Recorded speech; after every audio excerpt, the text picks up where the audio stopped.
నా దేశంలో దొంగ నా కొడుకులు ఎక్కువైపోయారు.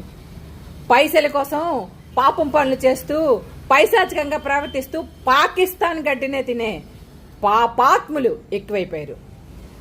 దేశమును ప్రేమించుమన్నా, మంచి అన్నది పెంచుమన్నా, వట్టి మాటలు కట్టి పెట్టోయ్, బట్టి మేలు తలపెట్టబోయ్ అని గురజాడ గారు ఎంత మనందరి కోసం గొంతు చిచ్చుకుని అరిసినా, సొంత లాభం కొంత మానుకుని పొరుగు వారికి తోడుపడబోయ్, దేశమంటే మట్టి కాదోయ్, దేశమంటే మనుషులోయ్ అని ఆయన తన జీవితాన్నంతా స్వతంత్ర సంగ్రామంలో ఈ దేశం కోసం త్యాగం చేస్తే, అంతమంది త్యాగం ఈరోజు ఈ అరాచక శక్తులన్నీ కూడా ఈ దేశం గడ్డి తింటూ ఈ దేశంలోనే ఉంటూ ఈ దేశ సంఘ విద్రోహ శక్తులుగా, దేశద్రోహులుగా మిగిలిపోతున్నారు. చూడండి, వాళ్ళందరికీ గట్టిగా బుద్ధి చెప్పాల్సిన అవసరం ఎంతైనా ఉంది.